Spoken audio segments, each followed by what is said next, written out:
जल चढ़ाने का भी एक तरीका है। और शिव महापुराण की कथा कहती है कि जल जो भगवान शिव को चढ़ाया जाता है, उस 3 तरह का जल शंकर को समर्पित होता है। बहुत ध्यान से सुनना आज की कथा। 3 तरह का जल शिव को समर्पित होता है, और वो तीनों तरह के जल का अलग अलग भाव है महाराज। पहला जल सादा, घर से पानी लेकर गए, जल लेकर गए, शंकर को चढ़ाया।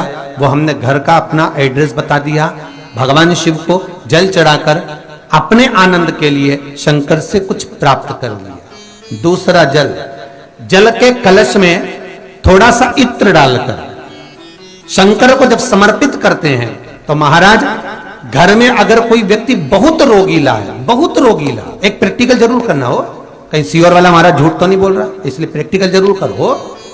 प्रैक्टिकल करने में पीछे मत हटना, और प्रैक्टिकल करने के बाद लिख के भी भेजना कि हमने करा। डरना नहीं अपने को।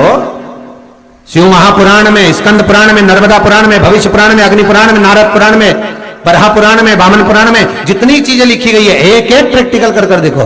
तो शिव महापुराण, स्कंद पुराण का यह भाव याद करिए कि 1 लोटे पानी में इत्र मिलाकर, जल में इत्र मिलाकर, बहुत रोगीला व्यक्ति, बहुत बीमार व्यक्ति है, 1 लोटा पानी उसका हाथ का स्पर्श कराकर शंकर को चढ़ाना प्रारंभ कर दीजिए। महाराज केवल 5 या 7 दिन चढ़ाओ, और वो 7 दिन के बाद में उस बीमार व्यक्ति का क्रम देखिए कि उसमें कितना आराम लगा है। औषधि दवाई काम करना प्रारंभ करी कि ना करी।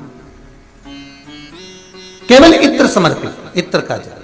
तो पहला जल सादा, दूसरा जल है इत्र का, और महाराज तीसरा जल जो शिव महापुराण के अंतर्गत कहा गया है, बेलपत्र का जल। तीसरा जो जल है वो बेलपत्र का जल। बेलपत्र का जल कैसा? तो महाराज शिव महापुराण की कथा कहती है कि जल के पात्र में एक बेलपत्र अंदर डालकर उस जल के पात्र को ले जाकर शिव को समर्पित करना, अर्थात अपनी मन की कामना भगवान शंकर से कह देना। केवल बेलपत्र के माध्यम, बोलना नहीं है हमको,